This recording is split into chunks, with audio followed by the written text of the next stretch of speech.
It was a quiet Saturday afternoon when everything changed in my life. The setting sun cast a warm, comfortable light through the window. I'm Bridget, and I was savoring a rare moment of peace after an exhausting week at work. My husband Robert was away on another one of his business trips, giving me the perfect opportunity to enjoy some much-needed solitude. I had made myself a cup of herbal tea and settled comfortably on the sofa with a book, feeling truly relaxed for the first time in weeks. The peaceful silence in the apartment was broken only by the soft whirring of the fan and occasional chirping of birds on my balcony. This is exactly what I needed, I thought to myself, just a quiet moment of tranquility. As I immersed myself in my novel, my mind would occasionally wander to Robert and his increasingly frequent business trips. I felt a small knot of anxiety forming in the pit of my stomach, but I quickly pushed those thoughts away. "Stop being paranoid, Bridget," I scolded myself, trying to silence the nagging doubts that had been growing stronger lately. Robert's just being dedicated to his work, that's all there is to it. When the wall clock showed 4:30 p.m., I decided to stretch my legs and walk to the window. Looking down at the bustling street below, I observed the vibrant life of our neighborhood. The city was always full of energy, even on a Saturday afternoon. I watched couples holding hands as they strolled by, children playing in the park, and elderly folks enjoying the weather on nearby benches, scenes that reminded me of a simpler time in my own life. Suddenly, a loud knock on the door shattered my peaceful reverie. The sound echoed through the apartment, instantly destroying the tranquil atmosphere I had created. My heart leaped in my chest, and I froze for a moment, startled by the unexpected interruption. Who could that be? I wondered, feeling a strange sense of foreboding. I wasn't expecting any visitors, and Robert had his own key. With slight trepidation, I approached the door, my comfortable afternoon suddenly feeling less secure. The knock came again, louder this time, more insistent. "Coming," I called out, hurriedly turning the key in the lock. When I finally opened the door, I was shocked by the sight before me. There stood my mother-in-law Jean and my sister-in-law Jennifer, but not as I had seen them at our family dinner 2 weeks ago. This time, they appeared to have brought half their belongings with them. Jean, a sturdy woman in her 60s with artificially blonde hair and her perpetually disapproving expression, stood there clutching 2 enormous suitcases. Meanwhile, Jennifer was struggling with several precariously stacked cardboard boxes, her face barely visible behind the mountain of belongings. I finally managed to find my voice and uttered their names, Jean, Jennifer. I was still in shock from their unexpected visit, my heart pounding in my chest. What's going on?" I stammered, trying to make sense of this surreal situation. Without waiting for an invitation, Jean pushed past me into the apartment, dragging her suitcases with a grating sound that set my teeth on edge. Jennifer followed behind her, stumbling under the weight of the boxes she carried. "Bridget," Jean exclaimed, dropping her suitcases right in the middle of my living room as if she owned the place. She demanded to know if I was going to offer them something to drink, complaining about the heat outside in that imperious tone I'd grown to dread over the years. Still dazed, I closed the door and turned to face my unexpected visitors, feeling like I was in some bizarre dream. Jennifer placed her boxes next to her mother's suitcases, fidgeting nervously and avoiding my eyes in a way that made my stomach clench with anxiety.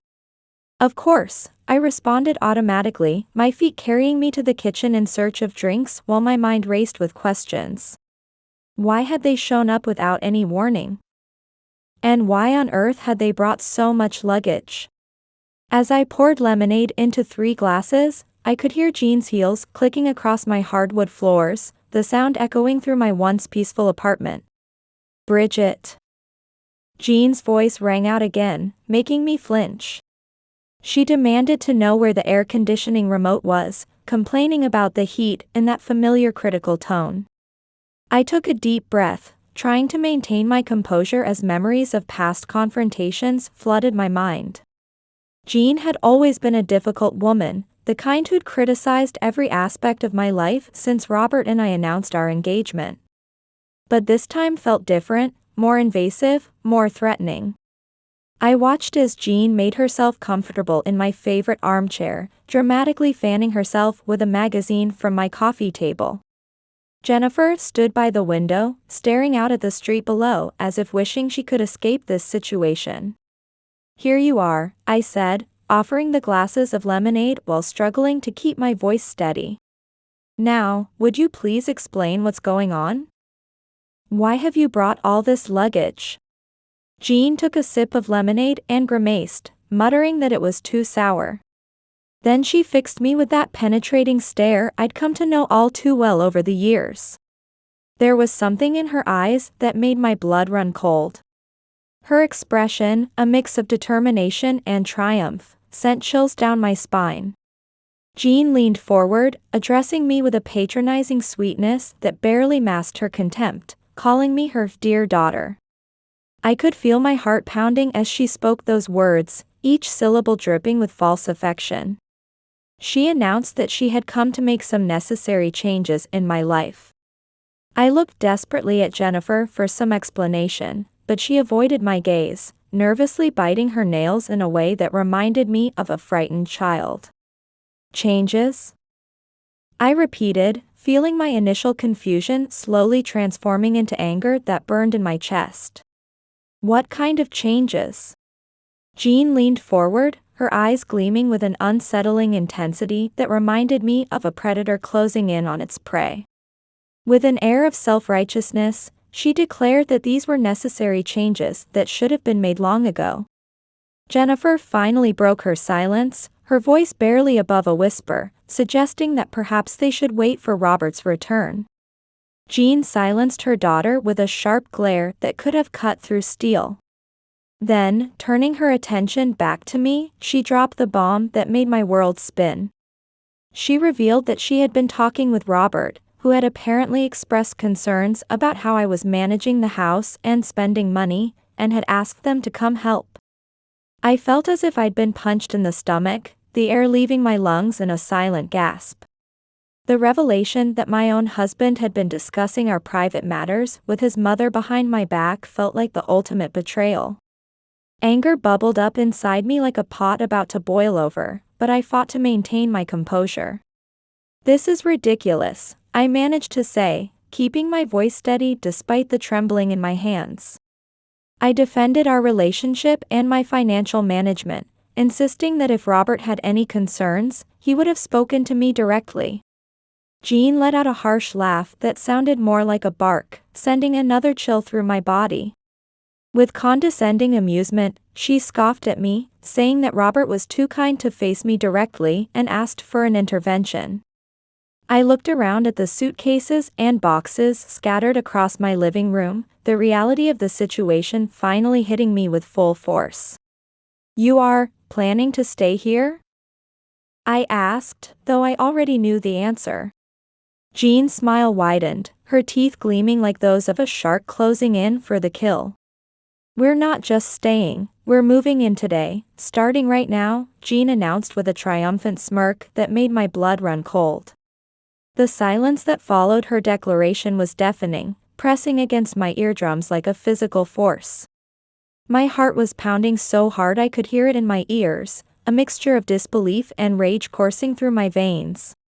Jennifer stood by the curtains, trying to blend into them like a frightened child, her discomfort painfully visible in every rigid line of her body. Meanwhile, Jean seemed to be relishing the situation, like a cat that had just cornered its prey. She rose from her seat with deliberate slowness and approached me with measured steps, each click of her heels against my floor a declaration of ownership. When she reached me, she placed her hand on my shoulder in what might have appeared to be a comforting gesture to an outsider. But her touch felt like ice against my skin, making my skin crawl with revulsion. "Bridget," she said in that low, authoritative voice she had perfected over the years of controlling others. She informed me that this wasn't up for discussion, that they were moving in today, and I needed to keep quiet for everyone's sake, especially Robert's. I felt like I couldn't breathe, as if the walls of my own home were closing in on me. For a moment, I wondered if this was all just a bizarre nightmare, the kind you wake up from with relief flooding through your system. But Jean's iron grip on my shoulder served as a harsh reminder that this was my new reality. I managed to stammer out that I needed to talk to Robert, desperately trying to buy time to process this madness. Jean immediately dismissed my request, informing me that Robert was too busy. She told me to help them unpack instead, saying there was much to do to get this house in proper order. I looked around my living room, my sanctuary that now felt violated and foreign. The suitcases and boxes seemed to mock me, silent witnesses to this hostile takeover of my life. As I watched Jean begin to unzip one of her suitcases and Jennifer hesitantly move to help her, something clicked in my mind. It was a crazy, potentially dangerous idea, but it might be my only escape route from this nightmare. I took a deep breath, steeling myself for what I was about to do. Feigning a calmness I didn't feel, I looked Jean straight in the eyes and responded in a measured voice, telling her that it wasn't a problem at all, as I had been planning to move myself. The silence that followed my announcement was so profound that I could hear the kitchen clock ticking. Jean finally found her voice, though it trembled as she demanded to know what I meant about moving. I maintained my composure while secretly relishing her confusion. I calmly explained that I had already made plans to move and had been waiting for the right moment to tell Robert. Jennifer stepped forward, her curiosity temporarily overcoming her discomfort, asking why I was leaving and where I was going. I improvised a believable story on the spot.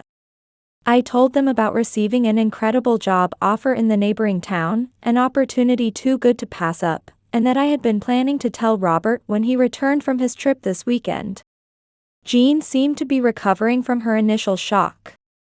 I could see the wheels turning in her head as furrows appeared between her brows. She was clearly trying to process this new information and figure out how it affected her plans. She muttered, almost to herself, that it couldn't be true, saying Robert hadn't mentioned anything about it. I responded with a mysterious smile, explaining that of course he hadn't mentioned it because I hadn't told him yet, reminding her that I'd been waiting for the right moment. The confusion on Jean's face transformed into doubt. "This is unbelievable," Jean declared, crossing her arms against her chest, insisting that I was making up stories just to escape. Though my heart was racing beneath my calm exterior, I maintained my composure. I told her that she was free to think whatever she wanted, but this was the truth. I added that if she looked in my bedroom, she would see I had already started packing some things. Of course, this last part was a complete lie, but I knew neither Jean nor Jennifer would dare invade my bedroom to verify. Jennifer, who had been watching our exchange, finally spoke up. She asked about Robert, wondering if I could really leave him so easily. Her question struck a raw nerve, reminding me exactly why I wanted to leave this place. Still, I maintained my composure as I responded that when Robert returned, we would have much to discuss, but I believed he would understand. Jean, who had been unusually quiet for the past few minutes, seemed to steel herself with renewed determination. She lifted her chin defiantly, declaring that nothing would change and that they would stay until Robert returned to sort everything out. Her persistence irritated me, but I suppressed the urge to explode. This wasn't the time to let emotions take over. Instead, I shrugged with feigned indifference and told her they were welcome to do as they pleased, as I would be leaving soon anyway. I even offered them the apartment if they wanted it. My nonchalant attitude seemed to confuse Jean even further. I watched as Jean and Jennifer exchanged glances, seemingly trying to figure out their next move. Taking advantage of their confusion, I decided to push further. I suggested that since they were here, perhaps they'd like to help me pack, as I had so much to do before moving.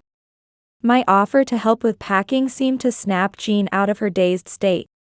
She shouted that she wouldn't help me leave, reminding me that they had come to put things in order, not to help me run away. I'm not running away, Jean, I responded firmly, explaining that I was simply making decisions about my future, which, frankly, was none of their business. My words seemed to strike Jean like a physical blow, and her face turned red with anger. For a moment, I feared she might have an explosive outburst. But to my surprise, Jean deflated like a balloon losing its air. She mumbled, more to herself than to us, that this wasn't how things were supposed to go. She revealed that Robert had told her I needed help, that I wouldn't know what to do without him. Her words cut deeper than I expected, striking at my very core. I wondered if Robert had really said those things, or if this was just another of Jean's manipulations. Either way, I refused to let them see how much those words affected me. Well, it seems Robert was wrong, I said with a forced smile, maintaining my composure.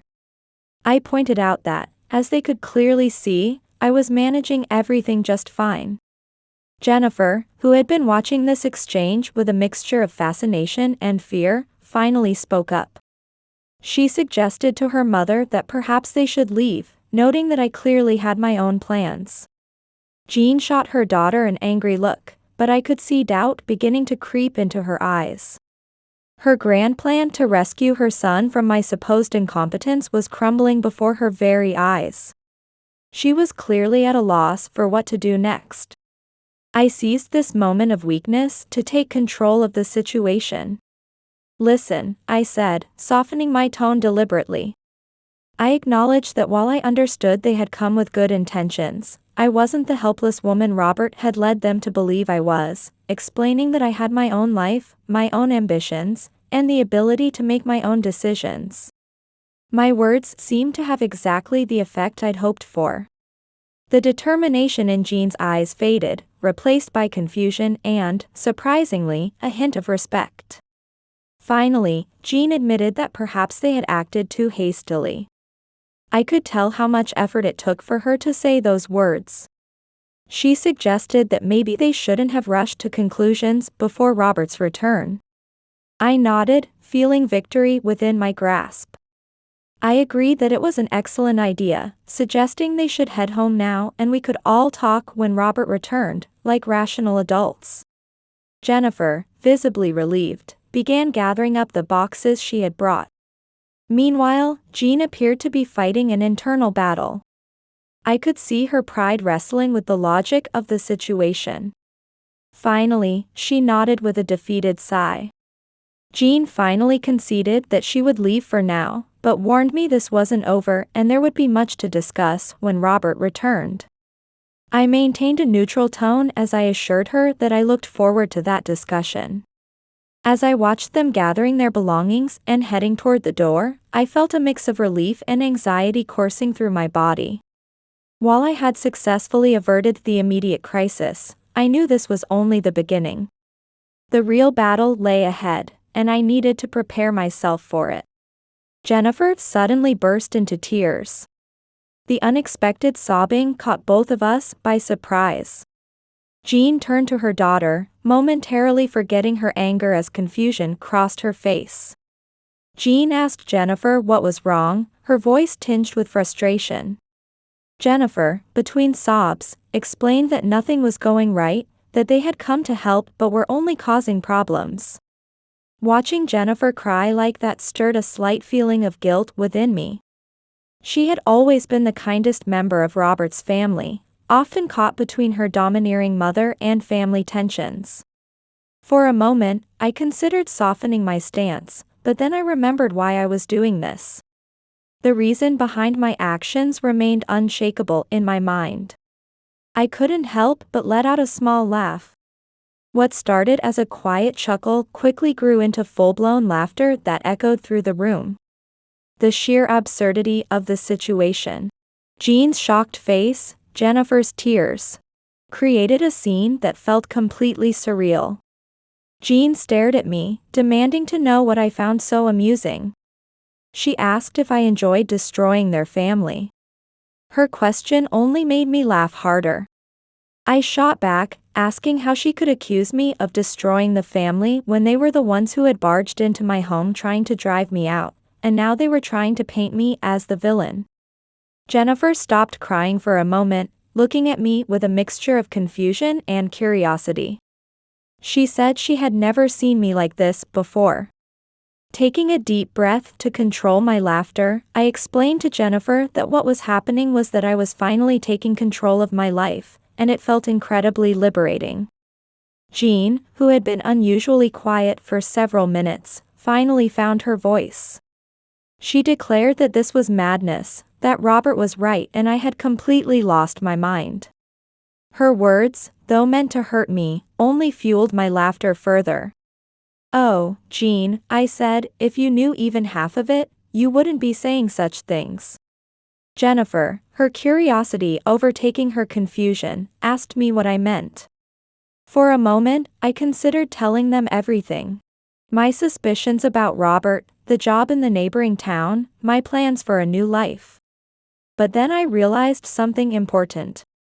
I didn't owe anyone an explanation about my life or my decisions. Especially not to Jean. "Well, you see," I said with a knowing smile, feeling an unexpected surge of confidence.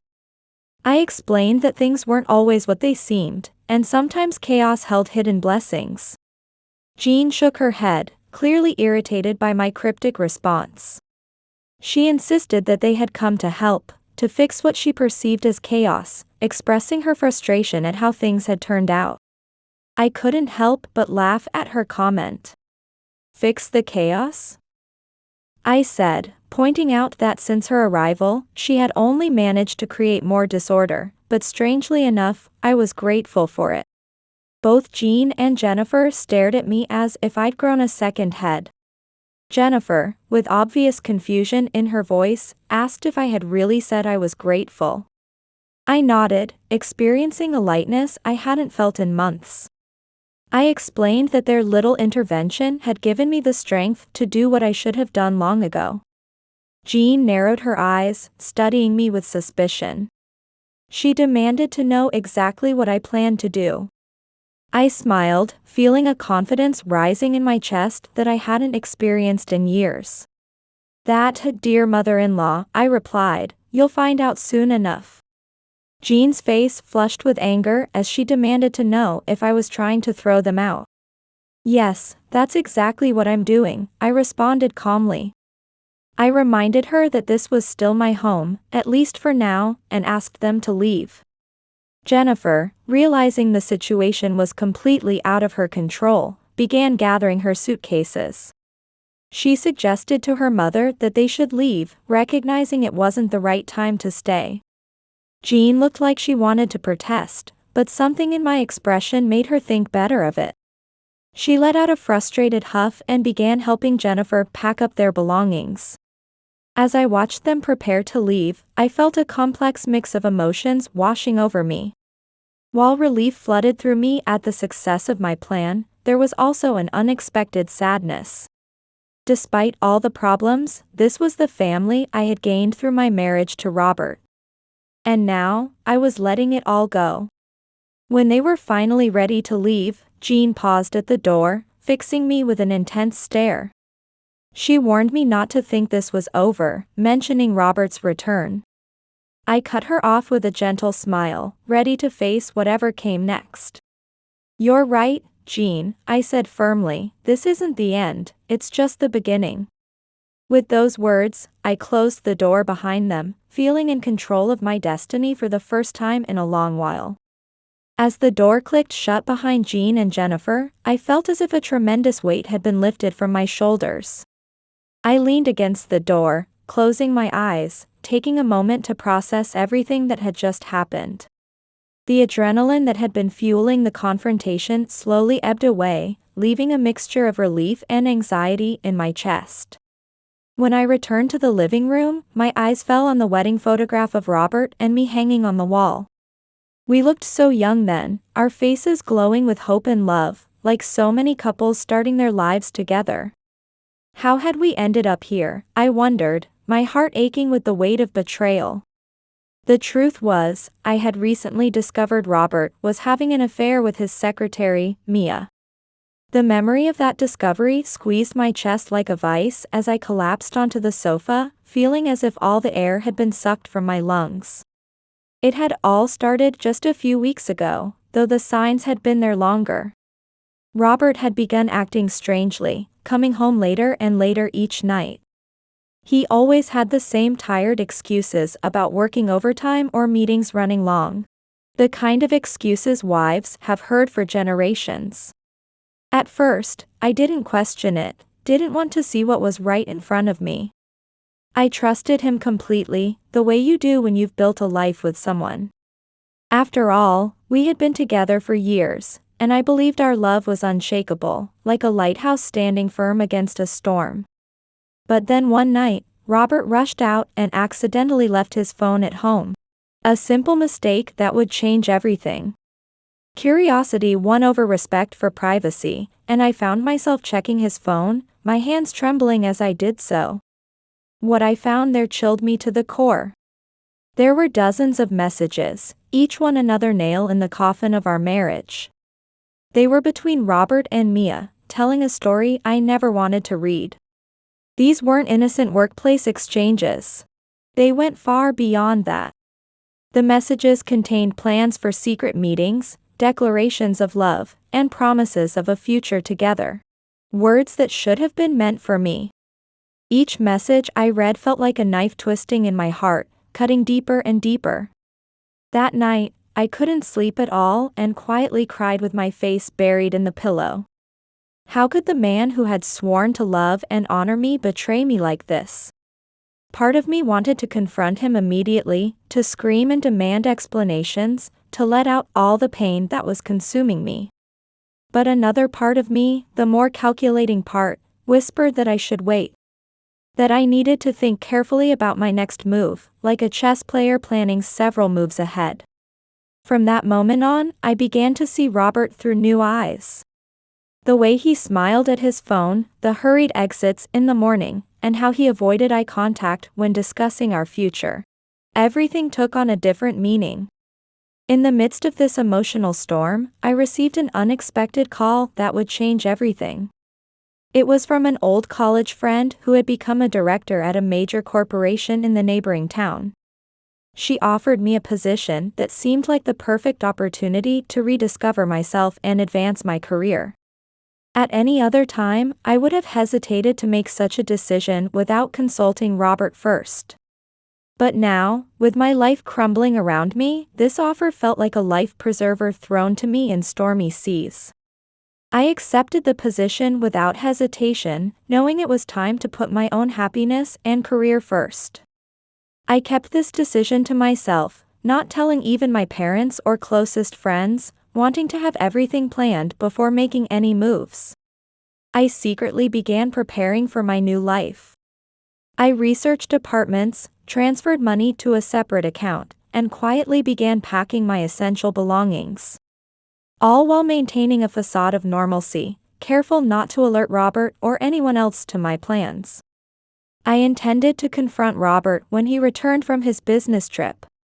I wanted to give him the chance to confess his infidelity honestly. There was still a tiny flame of hope flickering in my heart. A part of me wished that it was all a misunderstanding. But deep down, in the quiet corners of my heart, I knew the truth. Jean and Jennifer's sudden arrival threw an unexpected wrench into my carefully laid plans. For a moment, I feared everything would fall apart. I worried that my mother-in-law's interference would destroy the escape route I had so carefully constructed. But ironically, her attempt to control my life gave me the strength and determination to move forward with my plans. Looking back at the events of the past few weeks, I couldn't help but let out a bitter laugh.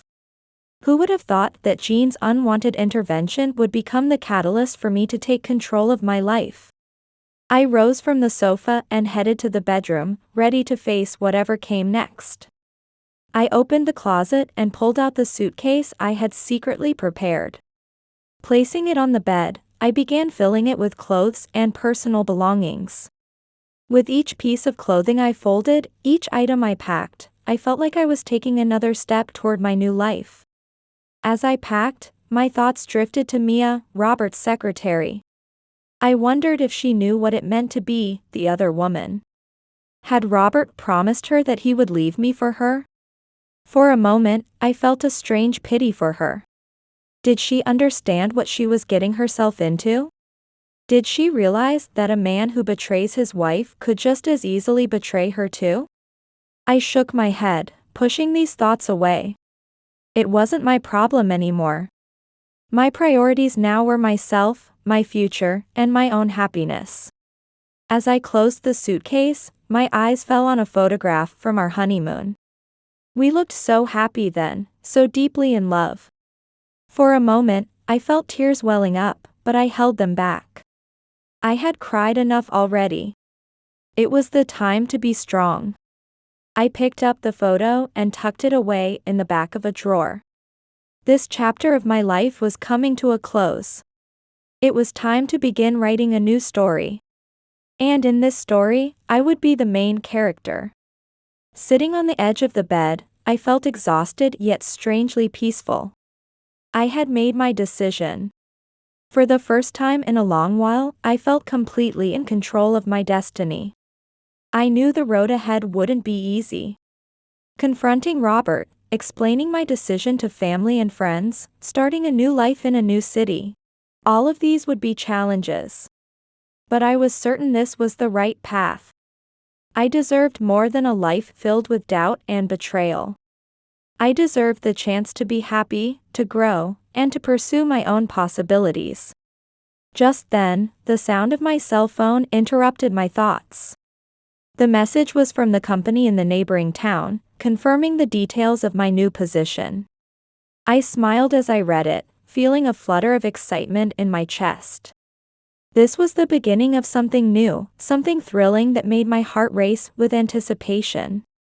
As I was typing my response, the landline phone suddenly rang, making me jump. My heart leaped into my throat. I knew exactly who it was. Taking a deep breath to steady myself, I picked up the receiver. I managed to answer with a surprisingly calm voice, saying hello to Robert. He called me his darling, his voice carrying an unmistakable edge of tension. He told me he was coming home early and bringing a colleague with him, saying we needed to talk. A storm of emotions swept through me. Anger, sadness, and strangely enough, relief. The moment of truth was arriving sooner than I had anticipated. I responded with a firm voice, telling him that yes, we certainly had a lot to discuss. After hanging up, I stared at the receiver for several seconds, letting the reality sink in. Robert was coming home early, and he was bringing a colleague with him. It didn't take a genius to figure out who that colleague would be. It had to be Mia. This chapter of my life needed a proper ending. As I was contemplating my choices, my phone rang again. This time, it was an unfamiliar number. I answered with slight apprehension in my voice. Jennifer's voice came through the line, sounding rushed and breathless. She told me that while I might not want to talk right now, she had something important to tell me. Curious and slightly worried, I encouraged her to continue. She explained that Robert had just called their mother, telling her he was coming home with someone, and that their mother was furious and planning to confront him at the apartment. I felt a small surge of satisfaction imagining Jean, with all her arrogance and superiority, facing the reality that her son wasn't the perfect man she thought he was. I thanked Jennifer for telling me. I asked her why she was sharing this information with me. After a moment of silence, Jennifer confessed that she believed I had the right to know everything. She added, hesitantly, that she too had suspected Robert and his secretary for some time but had kept quiet, and she was truly sorry. Her words hit me like a cold wave. Jennifer had known. She had harbored the same suspicions as me but had remained silent. For a moment, I felt anger rising within me at Jennifer. How could she have kept such a secret? But the anger quickly dissolved, replaced by an odd sense of gratitude. At least now she was being honest with me. I thanked Jennifer, telling her how truly grateful I was. Her voice trembling, she asked what I planned to do next, admitting she had no right to ask. I told her I was going to face everyone, Robert, her mother, all of them. Because it was time for the truth to come out. Jennifer's surprised voice came through the phone. She offered to come with me, her voice filled with concern. I was touched by her offer. Here was Jennifer, trying her best to do the right thing. I thanked her but explained that this was something I needed to do alone. After hanging up, I sat there for several minutes. Several hours later, I heard Jean's shouting voice from the hallway. I heard the sound of people gathering in the living room, and as I hurried towards it, the scene before me was like a vision of hell. Jean stood in the center of the living room, her face red with anger as she berated Robert. Robert seemed to have shrunk several inches under her fierce gaze.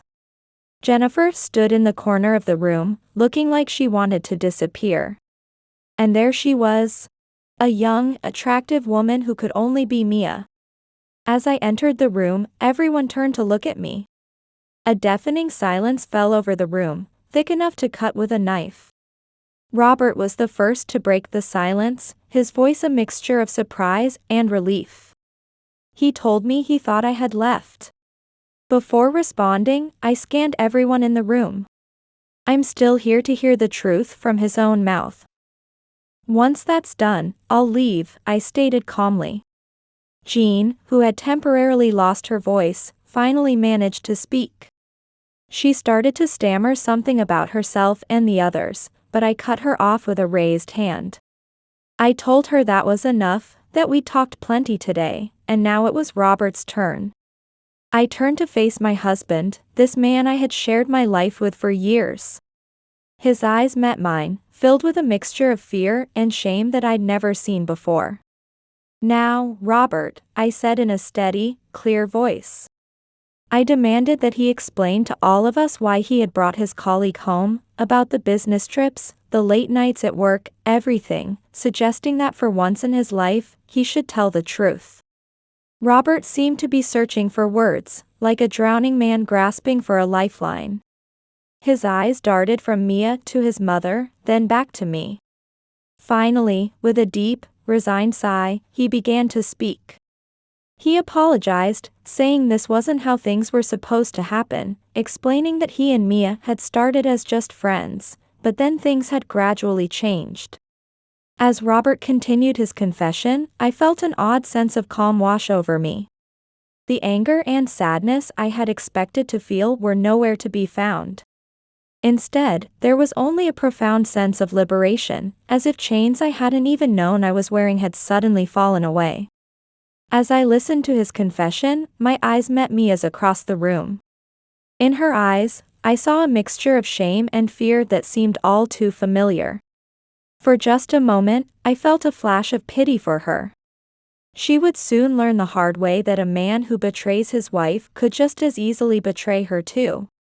As Robert finished speaking, silence descended upon the room. Everyone was waiting for my reaction, their faces tense with anticipation. I took a deep breath, steadying myself before I began to speak. I thanked him for finally being honest, noting that while it was too late, at least he had finally told the truth, and now it was my turn. Then I began my own story. I spoke about all my doubts, the pain, and the confusion I had endured. I told them about the job offer and my decision to start a new life. I explained that I was no longer a victim, but someone ready to take control of her own destiny. When I finished, the room fell into a deep silence. I could see various emotions playing across their faces. There was shock, shame, and on Jennifer's face, I caught a glimpse of what looked like respect. Jean whispered, asking if this was really the end, if I was really leaving like this. I looked at her, feeling an odd mixture of pity and gratitude. After all, her interference had been the catalyst for this decision. I told her yes, I was leaving. I explained that I wasn't just leaving, but walking away with my head held high, seeking a better life, starting fresh with a future I would control myself.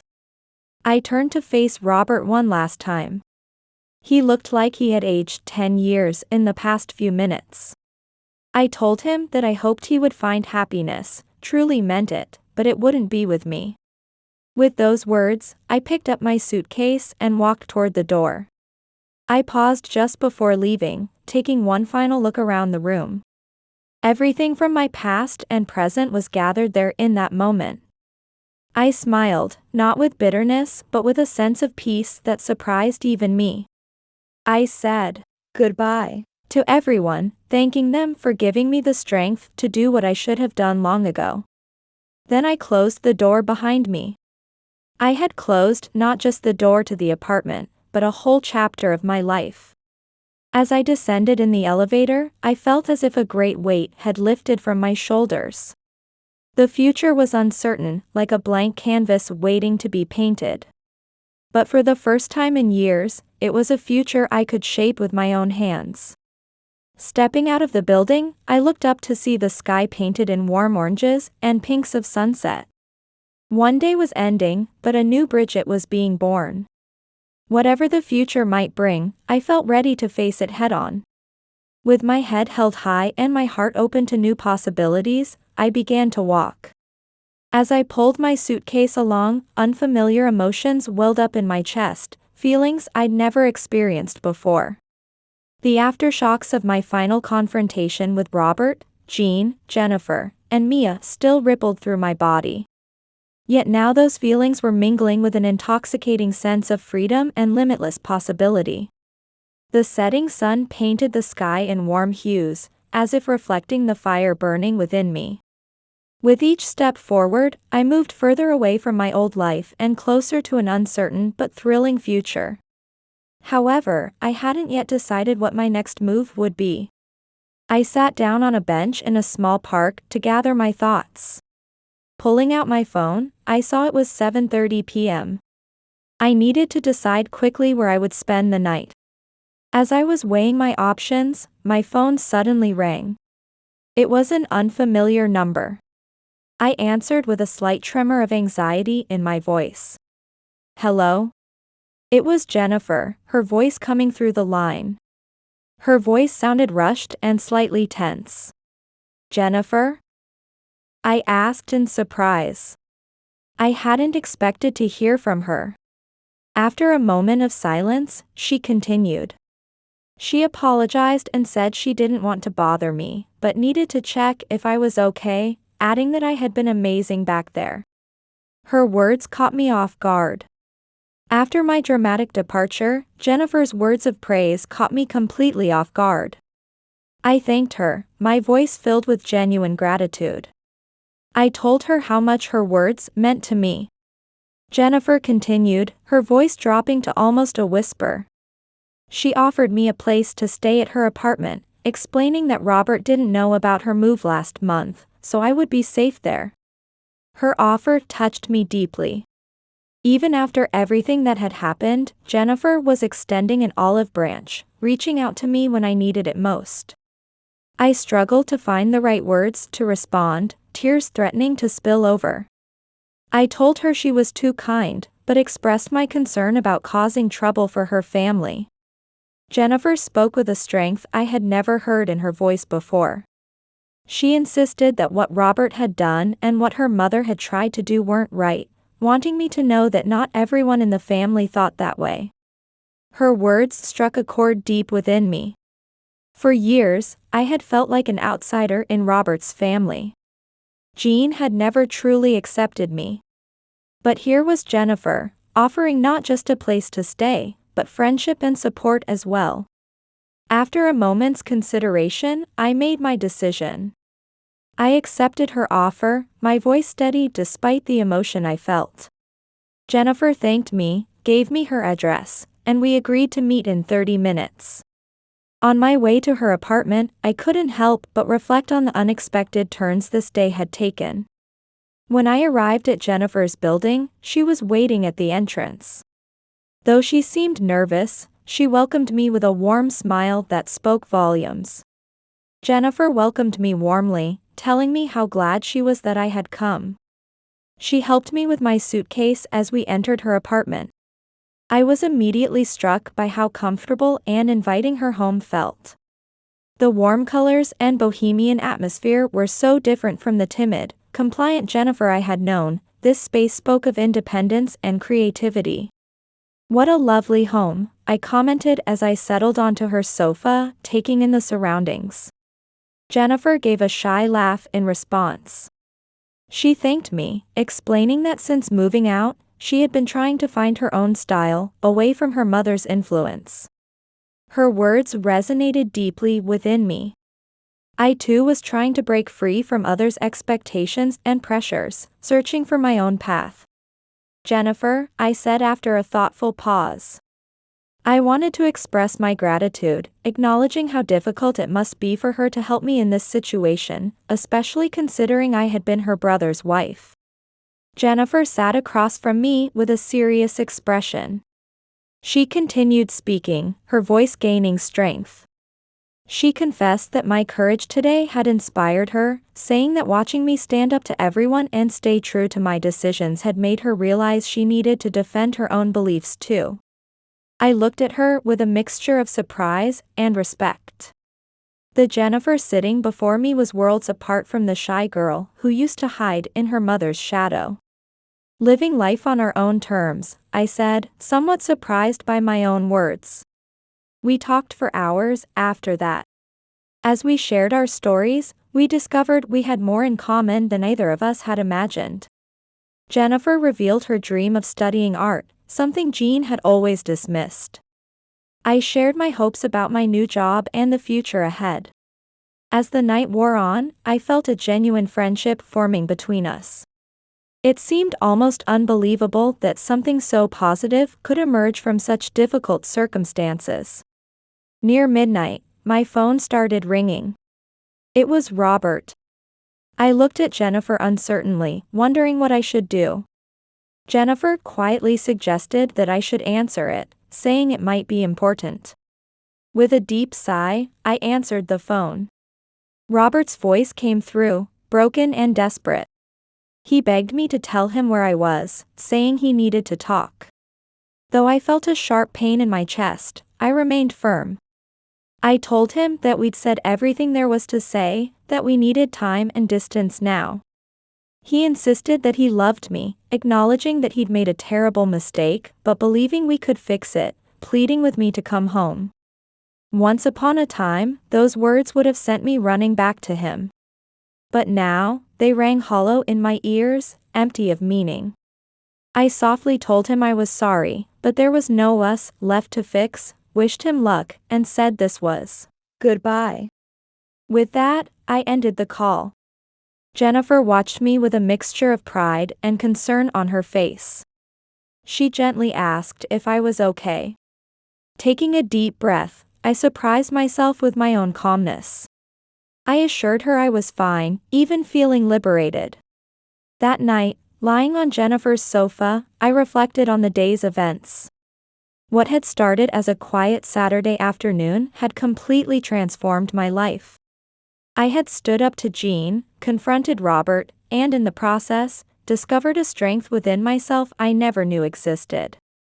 The next morning, I woke up with a new sense of purpose.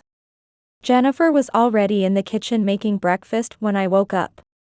She greeted me with a warm smile, asking how I was feeling. Like a new person, I replied honestly. Over breakfast, I shared my plans for the future. I told her about my new job and my determination to move as soon as possible. Jennifer surprised me by saying she would miss me. She admitted that while we hadn't been close before, she had come to deeply respect me over these past few days. Her words touched me deeply. I told her I would miss her too, promising that I would always be her friend, no matter what happened.